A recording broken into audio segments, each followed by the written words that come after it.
I was going to bring my Bible, but this print is bigger, and I figured out not too long ago I really need glasses. So I decided to save myself and not try to read this out of the Bible because I'd get lost. In the text that Kate read, it had a word "this" in there in the first sentence. It needs to be explained because it puts this text in a context, and we need to know the context. The first sentence would have been better written, since they're just going to pick it up. The lectionary writers just pick it up and they give it to us to read on a Sunday. Now, when Jesus heard that John the Baptist had been beheaded by Herod, he withdrew from there in a boat to a deserted place by himself. That's what this was. John the Baptist being beheaded. How did John the Baptist and Jesus have a relationship? Can anybody tell me?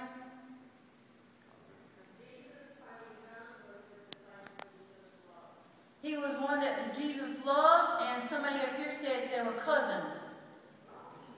Yeah, they were cousins. Mary and Elizabeth were related, and so they were actually cousins.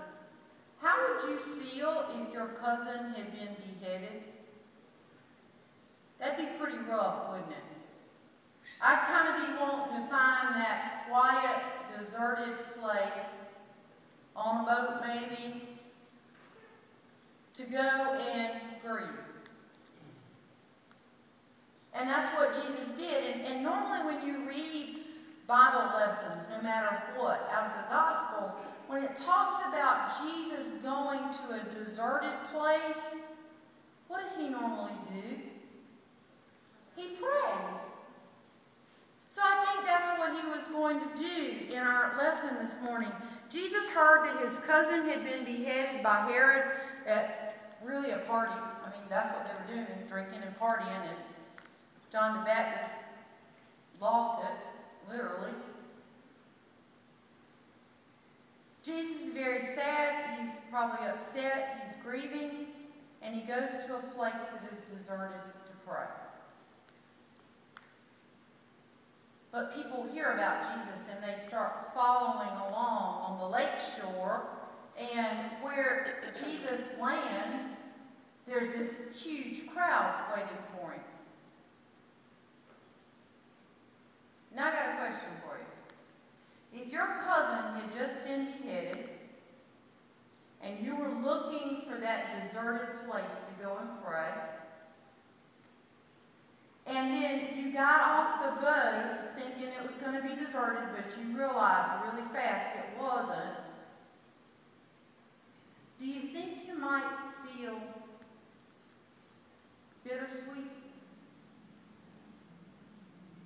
He got off the boat and he began to heal the people. Bitter, angry, upset, grieving over the loss of a cousin, and yet at the same time caring and loving and healing and touching and talking to people. Bittersweet. That's how I feel today. Bittersweet. I have felt bittersweet not just this past week, but I felt bittersweet actually for about 15 and a half months now. That's when I first started talking with Pilgrim about coming here. And I knew that when I began that conversation, that it was for a specific amount of time. That I wouldn't be here forever, and I wouldn't be here until somebody just got really hot with me under the collar, and some, group of people decided it was time for me to go, or there was some bigger or better church. I knew that I was signing up for a specific amount of time until a new pastor was called. So for me, it's been bittersweet since day one.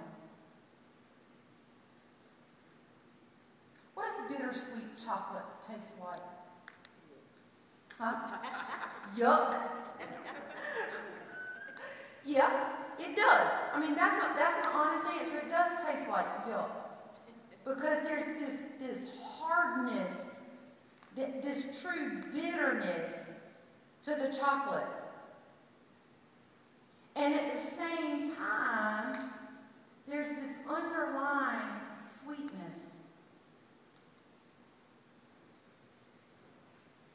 And with Jesus, we see this bittersweet time for him. And I know that I'm feeling bittersweet as well.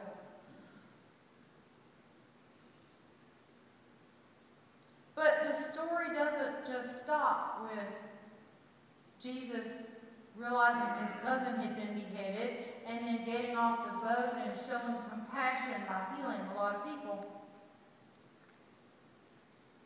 It gets later in the day, and the disciples, who I think were whining, actually, he tells the disciples tell him rather, I want you to send them home.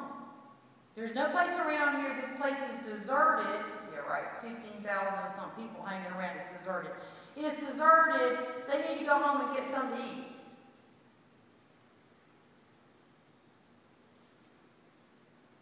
Jesus looks at them, and in the Greek, he says, you. And he's talking to the disciples, and we know who that means, right?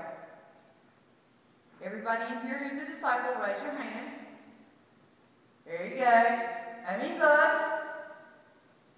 He says, you. You. It's not a you guys, or you all. It's a very emphatic word in Greek. You feed them.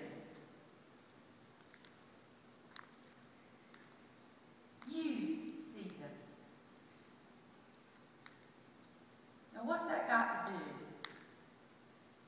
Besides me talking about being bittersweet with this Sunday.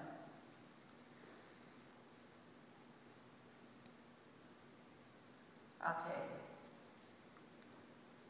Today is a bittersweet Sunday. There are some folks gathered here who have told me, I want you to be our pastor. And I've told you since day one, not going to happen.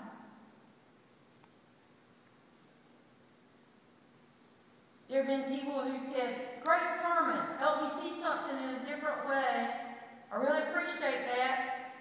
There have been some folks who let me know in a hurry. I've crossed some boundaries they didn't want me to cross. Of course, y'all knew that when you called me. I mean, come on, you call a girl with tattoos, you call a girl who likes to ride motorcycles, you call a girl who had this 40-year life, you call somebody you knew, you played it safe on that. But I've changed. I got grown kids now, 3 dogs instead. Still got the same guy I was married to. Yeah, almost 32 years. That rocks. But what has that got to do with anything? It means you know something. And that it's something you need to keep in the forefront of your minds over the upcoming weeks.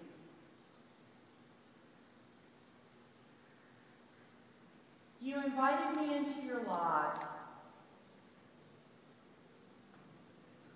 You fed me. Okay? You fed me.